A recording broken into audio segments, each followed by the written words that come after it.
नमस्कार मित्रों, जैसा कि आप लोग देख रहे हैं, आज हम बहुत ही बेहतरीन वीडियो लेके आए हैं। पैट के लिए बहुत ही ज़्यादा इंपॉर्टेंट है और कहीं ना कहीं जो है, अगर आप पैट की परीक्षा देने जा रहे हैं तो हमारे हिसाब से हमारी इस परीक्षा में जरूर आप सम्मिलित हों। इस वीडियो को जरूर देखें और कहीं ना कहीं इससे आप लाभ उठा सकें। पैट से रिलेटेड जितने भी मैथमेटिक्स के क्वेश्चन आने वाले थे वो मैंने पिछले किसी भी यूपी ट्रिपल एस सी के जितने भी एग्जाम हुए हैं उसमें जो आए हुए हैं उसमें हमने जो है सारे क्वेश्चन करने की कोशिश की है। सही है। तो इसमें कुछ क्वेश्चन मैं करा रहा हूँ, सारे क्वेश्चन आप कर लीजिएगा, कहीं ना कहीं आपके एग्जाम में पास फायदा देगा ये। तो देख लेते हैं पहला क्वेश्चन हमारा क्या कह रहा है। तो पहले क्वेश्चन की ओर बढ़ते हैं जरा। पहला क्वेश्चन कह रहा है कि हमारे पास जो ये दे रखी संख्या है इनका गुणनखंड जो है उनका योग बता दीजिए। तो पहले इनका हम गुणनखंड निकाल देते हैं। गुणनखंड हमारे पास होगा, तो हम कहेंगे 22 40। इसको अगर हम काटें तो पहले हम कितने से काट सकते हैं, तो 2 से काट सकते हैं इसे। तो 2 से पहले काटेंगे, उसके बाद इसे करने का प्रयास करेंगे। 2 से काटते हैं, हमारे पास कितना जाएगा, हम कहेंगे 1 1 2 और 0। फिर मैं इसे 2 से काटता हूँ तो 2 पंजे 10 और 2 छंग 12, 1 0। फिर मैं 2 से काटता हूँ तो कितना आ जाएगा मेरे पास, 2 दूनी 4 2 अट्ठे 16। फिर 2 से काटता हूँ, कितना आ जाएगा मेरे पास, 14।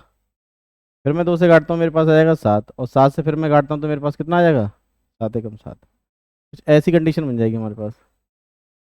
0 0 0। यहाँ 0 और है तो यहाँ पे फिर से हम काट देते हैं, 70 होगा। 2 से काटते हैं 35 आ जाएगा यहाँ पे। फिर 5 से काटते हैं तो 7 आ जाएगा, और 7 से काट देते हैं तो एक बार चला जाएगा। कुछ ऐसा रहेगा कंडीशन हमारे पास। तो यहाँ पे अगर मैं देखता हूँ तो मेरे पास 2 से कितनी बार कटा है संख्या, तो 1 2 3 4 5 6। तो 2 की पावर कितनी हो गई, 6। गुणा में 2 की पावर 5 1 और 7 की पावर 1।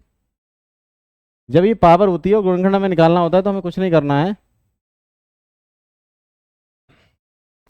ये रखेंगे 2 की पावर, या आप इस काम करिए कि 2 की पावर 6 तक ले जाइए 2 को। तो 2 0 प्लस 2 की पावर 1 प्लस 2 की पावर 2 प्लस 2 की पावर 3 2 की पावर 4 2 की पावर 5 और 2 की पावर 6। कुछ ऐसी कंडीशन बनेगी आपके पास। इनटू में अगर मैं देखूँ तो यहाँ पे अगर मेरे पास क्या कंडीशन बन रही है, तो मैं कह रहा हूँ 5 की पावर 0 प्लस 5 की पावर 1। ऐसे मैं करूँगा, यहाँ पर मैं कहूँगा 7 की पावर 0 इंटू में 7 की पावर प्लस में 7 की पावर 1। कुछ ऐसी कंडीशन बन जाएगी। अब यहाँ से अगर हम सॉल्व करते हैं तो मैंने कहा 2 की पावर 0 अगर हमारे पास जो कंडीशन आ रही है उसमें हमारे पास हो जाएगा कितना, 1। ये हो जाएगा 2, देन 4, ये 8 बनेगा, 16 32 और ये बनेगा हमारे पास 64। अगर हम इसे जोड़ पाते हैं तो जोड़ने के बाद हमारी कंडीशन क्या बन जाती है, तो मैं कह रहा हूँ 64 और 32 अगर मैं जोड़ता हूँ तो मेरे पास बन जाएगा 96। 96 और इधर अगर मैं बात करता हूँ तो 96 और 4 100 हो गए, और ये हो जाएगा 8 से 24 24 और 3 27। कितना हो जाएगा, 127 हो जाएगा। ये कितना हो जाएगा, 127 गुणा में 5 और एक 6 और गुणा में 7 और एक 8, ये बनेगा। तो मैं कह सकता हूँ यहाँ से अगर मैं देखूँ तो 8 छंग 48, यानी 8 सत्ते 56, यानी 6 आएगा एंड में। और 6 एंड में कहाँ पे आ रहा है, तो मैं कह रहा हूँ 6 एंड में मेरे पास आ रहा है सी ऑप्शन। कितना आ रहा है, तो सी ऑप्शन आ रहा है। कहीं ना कहीं सी ऑप्शन मेरा सही हो जाएगा। तो आंसर मेरा कौन सा जाएगा, 6, सी वाला। सही है। तो इसको एक बार देखिएगा और समझिएगा। ये क्वेश्चन बहुत ही थोड़ा सा ट्रिकी है, कॉन्सेप्ट इसका जो अगर ये समझ में नहीं आएगा तो कहीं नहीं कर पाएंगे। और ये क्वेश्चन अगर आपने कर लिया तो आपको कहीं ना कहीं वहाँ पे पैट में नंबर मिल जाएंगे। तो आपको देखना पड़ेगा ये क्वेश्चन आपको कैसे कर सकते हैं। मैंने आपको बता दिया, एक बार इसको फिर से देखिएगा और समझ में आ जाएगा। ये लेखपाल मेंस में आया हुआ है 2024 के एग्जाम में। क्लियर। चलिए अगले क्वेश्चन की ओर बढ़ते हैं।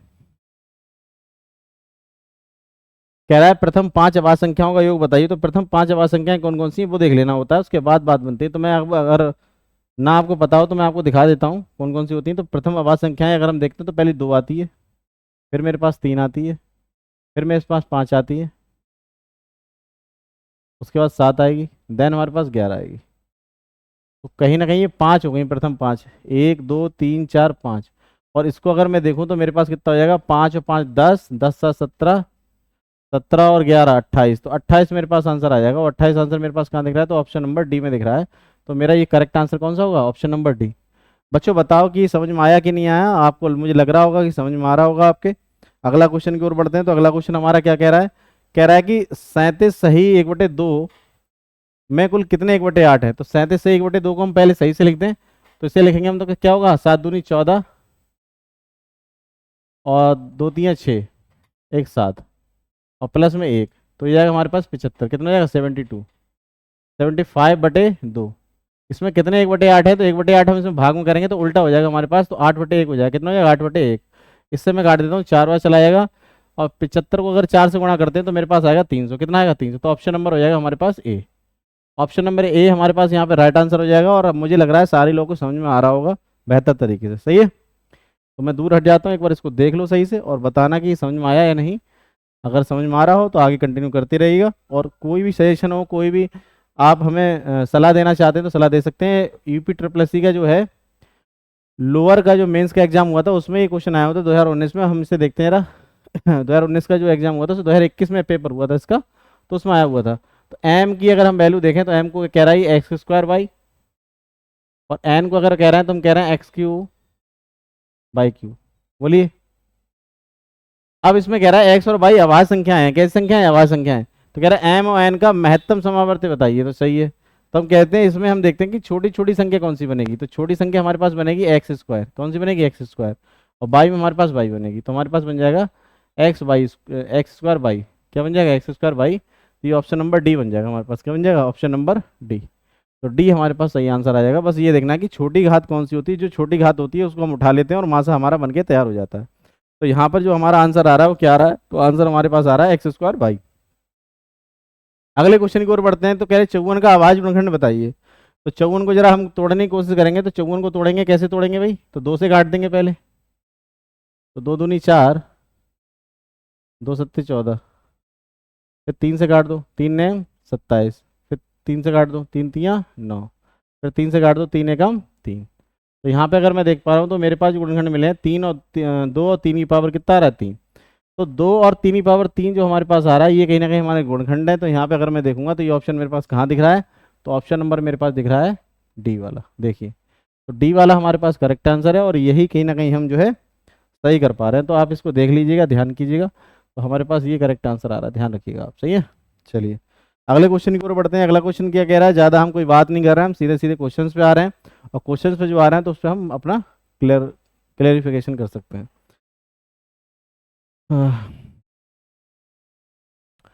अब इसमें ये कह रहा है कि P को अगर हम 2 से भाग विभाजित करते हैं तो शेष R के मान बता दीजिए। अब हम बात करते हैं कि जितनी भी संख्या होती है, जैसे 3 है, 3 का रिमाइंडर क्या बच सकता है, तो सीधा सीधा 3 से कट जाएगा तो 0 बचेगा, या फिर 1 बचेगा या 2 बचेगा।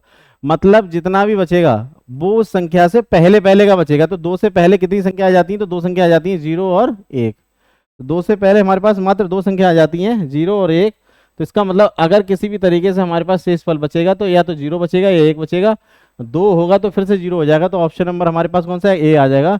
तो कहीं ना कहीं ए ऑप्शन हमारे पास करेक्ट आंसर है।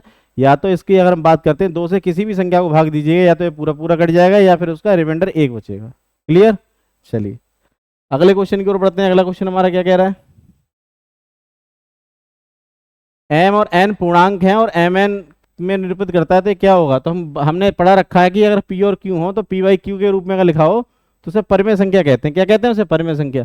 पी बाई क्यू लिख दें या फिर एम बटे एन लिख दें तो बात एक ही होगी। तो इसमें हमारा आंसर कौन सा हो जाएगा, बी ऑप्शन हो जाएगा कि ये परिमेय संख्या के अंतर्गत आता है। क्या आता है, परिमेय संख्या के अंतर्गत। चलिए अगले क्वेश्चन की ओर बढ़ते हैं। कह रहे परिमेय संख्या और परिमेय संख्या का योग क्या हो सकता है। तो हम कहेंगे कोई भी हम परिमेय संख्या ले लें, मान लो 2, और उसमें हम एक अपरिमेय संख्या √2 लगा देते हैं, तो इसमें हमारा टोटल 2 + √2 ही होगा, यानी कि वो अपरिमेय संख्या ही बनेगी और कुछ उसमें बन ही नहीं सकता। तो हमारे पास आंसर क्या हो जाएगा इसका, तो आंसर इसका होगा ऑप्शन नंबर बी। बी हमारे पास करेक्ट आंसर आ जाएगा। तो हम इस बी का आंसर को हम सही मानेंगे। यहाँ पर हमारा करेक्ट आंसर क्या होगा, ऑप्शन नंबर बी। देखिए कितनी आसानी से हम क्वेश्चन कर पा रहे हैं, हमें करना भी नहीं पड़ रहा है कुछ भी, फिर भी हम बहुत आसानी से कर पा रहे हैं। सही है। चलिए अगले क्वेश्चन की ओर बढ़े। सबसे छोटी प्राकृतिक संख्या कौन सी होती है। तो हमें पता है प्राकृतिक संख्या क्या होती है, जिन संख्याओं के द्वारा हम क्या कर सकते हैं, गिनती कर सकते हैं, उन्हें हम कहते हैं प्राकृतिक संख्याएं। जिन संख्याओं के द्वारा हम गिनती कर सकते हैं उन्हें क्या कहते हैं, प्राकृतिक संख्या कहते हैं। और यहाँ पर हमारी गिनती शुरू होती है 1 से, 1 से पहले हम कोई गिनती नहीं शुरू करते। तो हमारा आंसर क्या आ जाएगा यहाँ पे, ऑप्शन नंबर ए, यानी कि एक हमारे पास आंसर हो जाएगा। और ये आंसर बहुत ही आसानी से हम निकाल सकते हैं।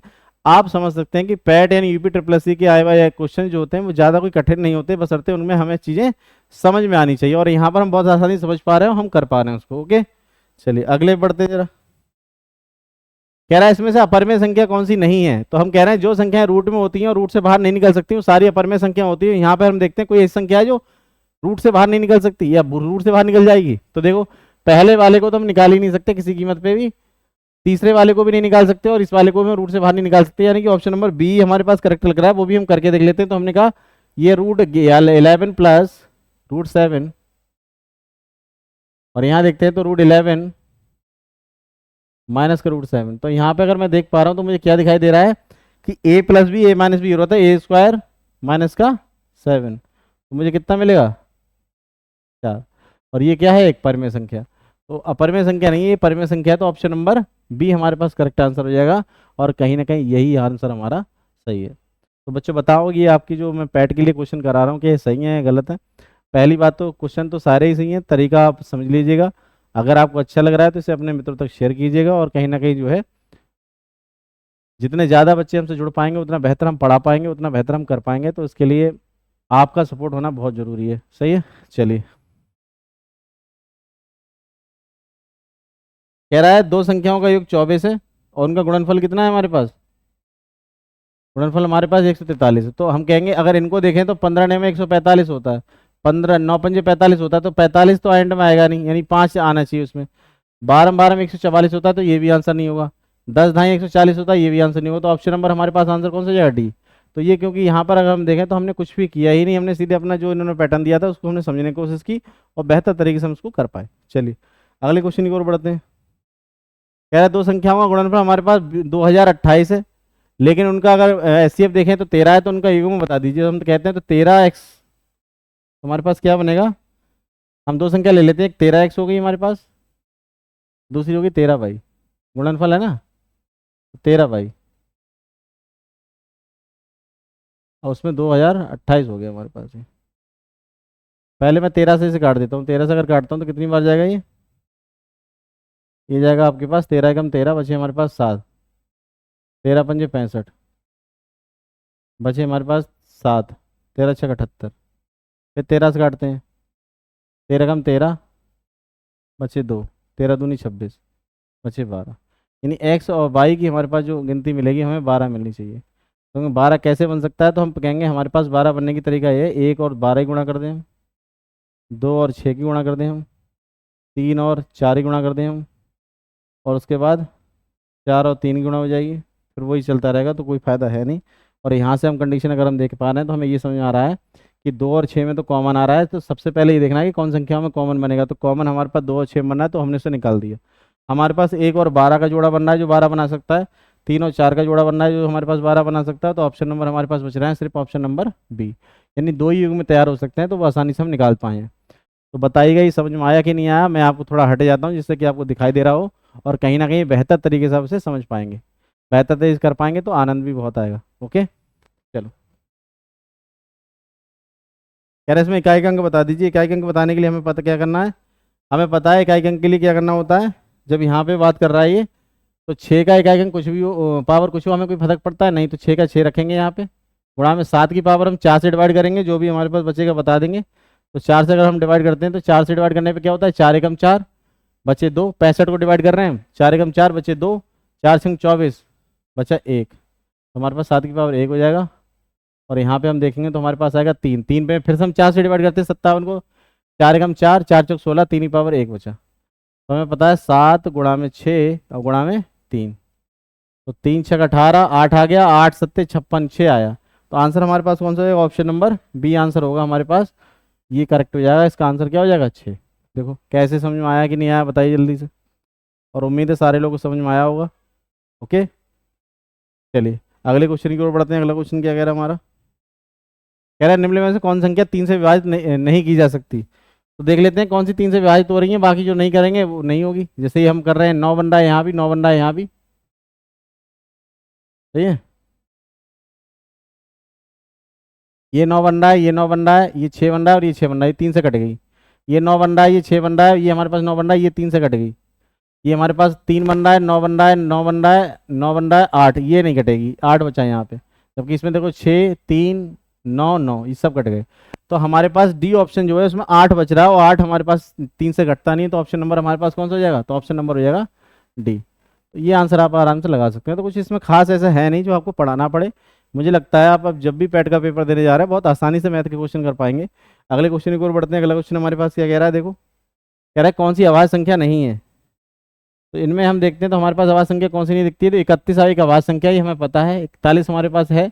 51 जो है ये 3 से कट जाती है। 17 3 कितने होते हैं, 51।